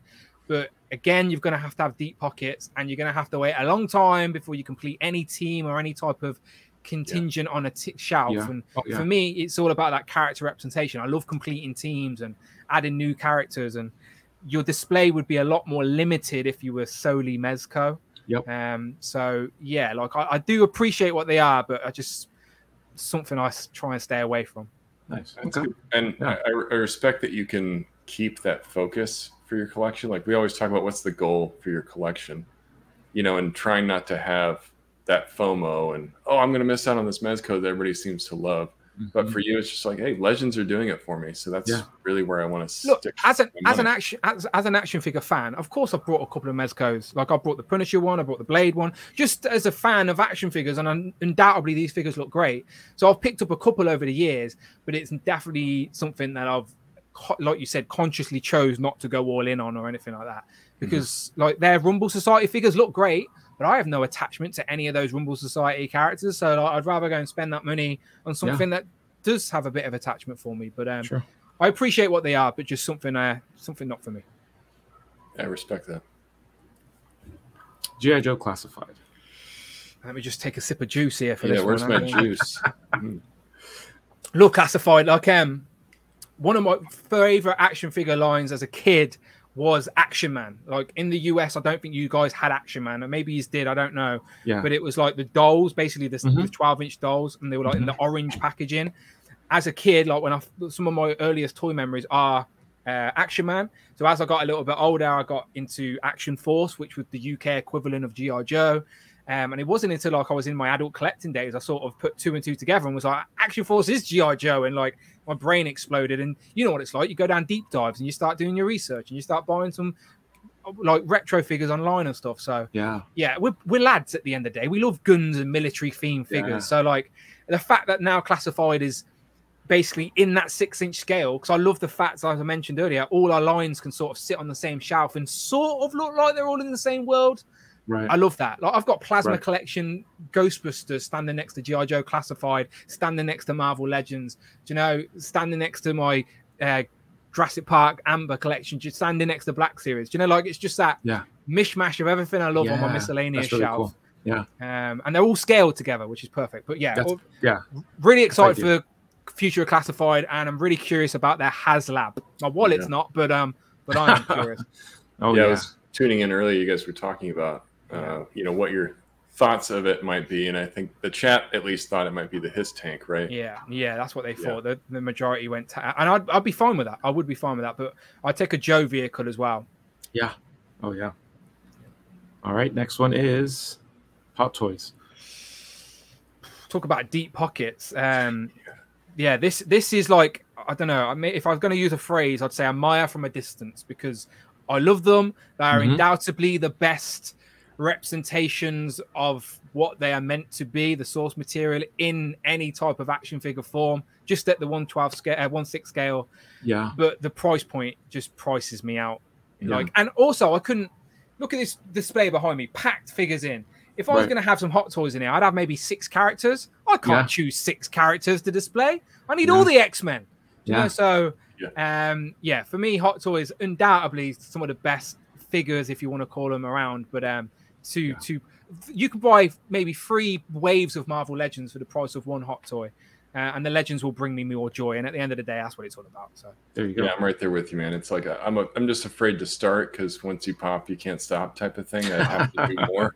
I've always thought about just have one. But then where would that one go? Like, where would he actually go? It doesn't make sense. So I almost bought the classic Spider-Man, because that was my. I'm like, I'm just gonna have one. This is gonna be and I'm like, yeah, I'm gonna need more. I'm like, I'm just gonna have Spider-Man just random. Like, I have a Spider-Man shelf, but I'm like, that's gonna look weird. Him standing so like. So then I just back. I'm like, nope. I'm just gonna not take the dive, not pull the trigger. Yeah, no, I get it. As I said, I admire them. I do, but just have to step away. Right. All right. Super 7. I want to say Turtles. That's the first word that comes to my head at the minute. But I'm looking at Thundercats on my shelf as well. Super 7. People give them a lot of grief because they're not the best articulated action figures out there, but that was never Super 7's intention. And they've been open and upfront about that since the get-go. So if you're still on that train, you're an idiot and do your research. Super 7 are there to give you accurate representations of the source material they're aiming for, whether that's G.I. Joe that looks like the Sunbow cartoon, or Thundercats that look like the cartoon, or Turtles that are basically the adult equivalent of those Playmate Turtles. They're not trying to be the cartoon. They're not trying to be the movie. They're just souped up Playmate figures. The toys we thought we were playing with as a kid with our brains. So I actually really like Super 7 and what they do. I wish they were a little bit cheaper. Yeah. Because I would love to go all in on certain lines, but you just can't do it at that price point. But I appreciate Super 7 for what they are, and I definitely dabble in all their lines, but Turtles more so. But I also love Thundercats and some of the other stuff they're doing. Oh yeah, this year I think it's been the one line that's really surprised me, and I've gone all in with the Thundercats, and I haven't picked up all the characters, but I got the core team, I got the core villains. Can't wait to get my Thunder Tank in, and I'm just like, that line really sunk their teeth in me. I'm like, oh, yeah, man, the Thunder Tank looks impressive, but again, space. But I say that, but then I'll back the Turtle Van. So like, I'm just gonna get rid of my actual car, just kick the floor through, and use the Super 7 as a Fred Flintstone style, and just run myself to work. That would just that's gonna be me on the Thunder Tank, just pedaling away like on my power wheel. Yeah, no, I do appreciate what they're doing, but yeah, they're not there to be the best. I say it all the time, but they're there to be that representation of that thing you loved. Yeah, I love how you say that, because everybody's like, oh, you know, I want the double trained Elbows. They never sold themselves as double trained Elbows. It's for the nostalgia, and you're recreating something that I had as a kid. And it's one of the, it's like, if you have not had one in your hand, you should probably reserve your opinion, because you don't know what you're talking about. One of the most frustrating things being a kid, and I'm sure you will remember this, is having a toy that's meant to represent something, but then you're watching the movie or watching the show, and it looks nothing like that toy you've got in your hand, but the toy is called the exact same thing. And it's, as a kid, it always made me scratch my head, like, is that him? It's like, it doesn't even look like anything like him. As an adult now, Super 7 are giving us the option to buy these screen-accurate renditions of these franchises and brands that we loved. So, I like what they're doing. And I think, yes, the price is shit. Let's be honest. I wish they would be cheaper. But you take that away, what they're actually giving you the option to buy does bring us a lot of smiles to faces. So. Oh, yeah. All right, next one. We got Mafex. When I see Mafex, the first word that comes to mind is just import, just the word import. I love Mafex. I dabble in Mafex again. I'm all in on the Jim Lee X-Men. What else have I got? I've got some of the Hush Batman stuff. The best 1/12 scale Batman and Superman are by Mafex, in my opinion. Yeah. Especially for me, who's not into the Mezco stuff. This is just more all plastic. I can forgive a Sofka's cape, that's fine, but the figure itself is all plastic. And yeah, those two have got pride and place on my shelf, the Batman and Superman from the Hush series. Oh yeah. So Mafex, I'd buy more Mafex, just the stuff that I'm not even that into, just because they're such well-made action figures. But again, with them being import priceless, you have to make that sacrifice. So I want 4 Marvel Legends, or 3 at this point of stage, let's be honest. So I want 3 Marvel Legends or 1 Mafex. So, but I've definitely been dabbling in Mafex for a long time. Yeah, they're really knocking out of the park with that Mafex comic line. I've got a lot of the Hush, almost all the Hush stuff, and I love it. And some of the Marvel stuff too. And just, they really can't do wrong with that line. I wish they were a little bit quicker from pre-order to release. Like I know I've just complained about them being cheaper, and it probably would hurt the wallet if they were a little bit quicker out. But it would also encourage me to get more in. Like that Jim Lee X-Men line. Is really nice, but it feels like we're waiting forever to even get any of the core. Like we're still waiting for Jean really to complete that Trinity, you know? So, I do love what they're doing, but I just wish they came out a little bit quicker. Oh yeah. All right, NECA. NECA, again, Turtles comes to mind, but I love Aliens as well. Aliens, Predator, nice. Terminator. Again, nostalgic's another word that comes to mind. NECA just have a lot of the licenses that I really love, and they do that on purpose. But I think I'm the right age, being in my mid-30s, for a lot of the licenses NECA are for people my age, I guess. So, Cartoon Turtles was my favorite cartoon as a kid. Like when I was a kid, before like animated X-Men and stuff like that. Cartoon Turtles. Before we had YouTube, before we had Netflix, us as kids had VHS tapes. We had the same pile of VHS tapes we'd watch over and over again. Mine was Teenage Mutant Ninja Turtles. I had all the Playmates toys, but like I said earlier, some figures look nothing like what you've seen on screen. NECA are finally giving us, with that total toon line, accurate renditions of these figures from my childhood. So makes me smile. Love what they're doing. But I also, as I said, dabble in the Aliens, Predator, Terminator, some of the horror stuff.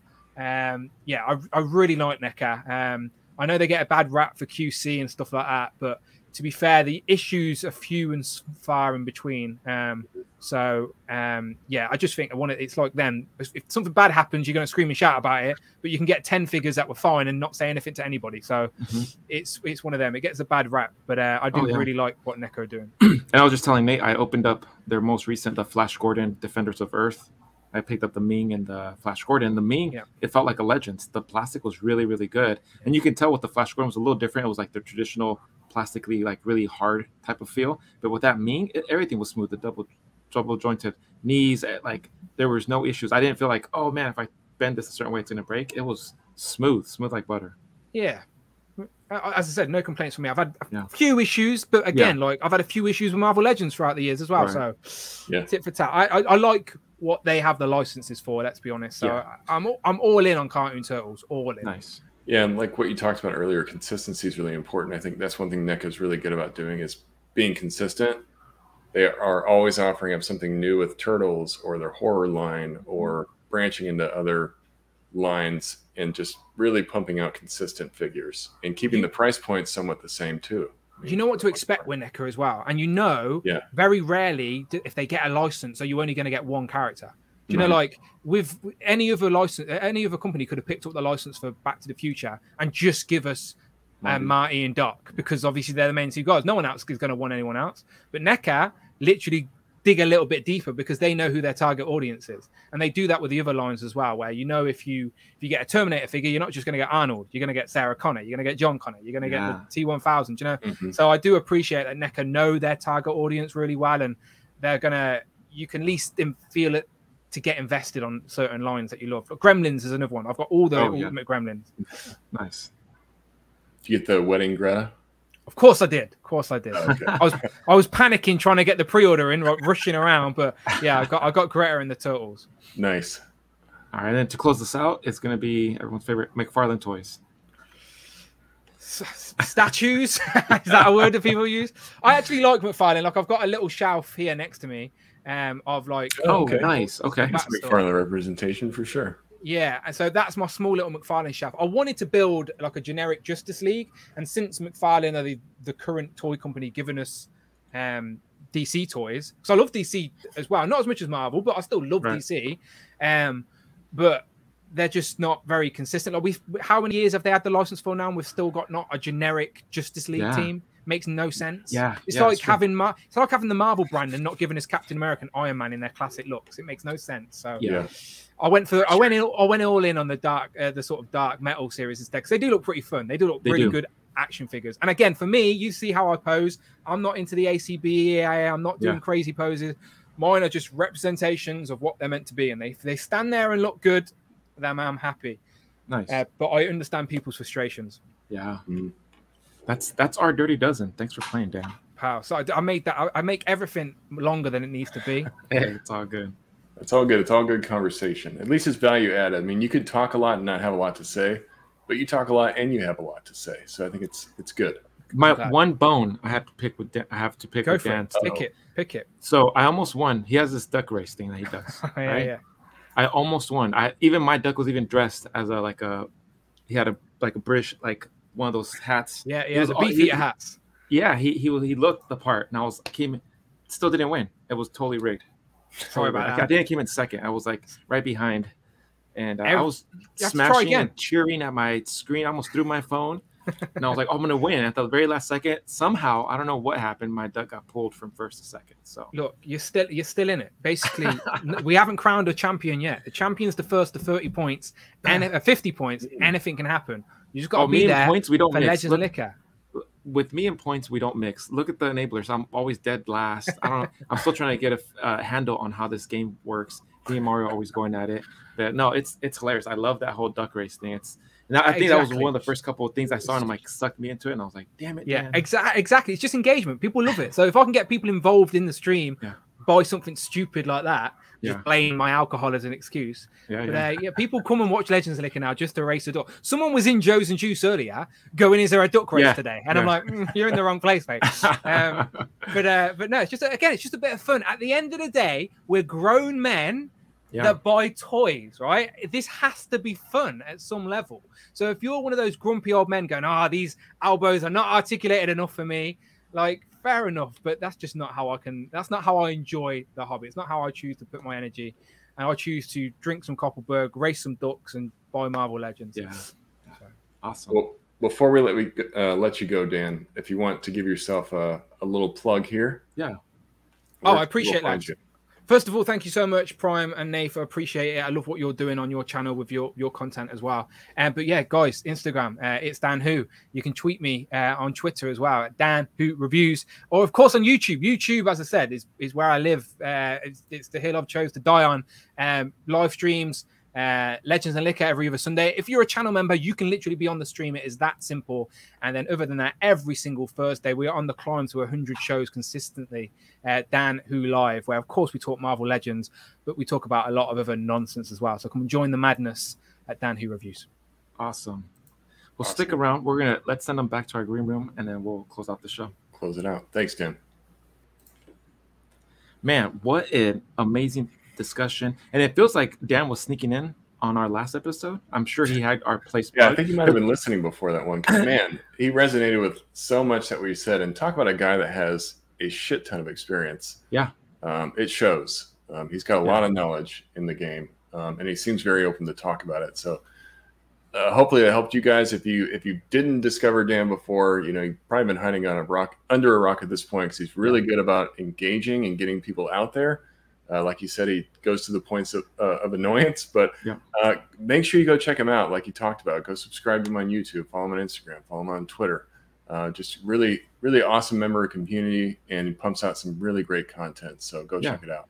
Yeah. And as always, guys, I have been your host, Josh. You guys can follow me all under Prime to the First on Instagram, Facebook, and Twitter. And I am Nate, aka FigureFan_Nate. You can follow me on Instagram, TikTok, occasionally on Facebook. And make sure you guys, we're talking about subscribing to Dan, but while you're subscribing to Dan, subscribe to us too if you aren't already on YouTube. Make sure when you're hitting the like button on this episode, leave a comment below. What are your thoughts? How did you guys discover Dan? What maybe one thing that he told you that really resonates with you? Let us know below. We'd love to hear from you. And if you want to support the podcast, check out thefigurebooth.com. Get yourself some merch. Just show your love for the podcast that way. But yeah, thanks everybody for listening. Thanks for all your support, and we will catch you next time. Till next time, guys.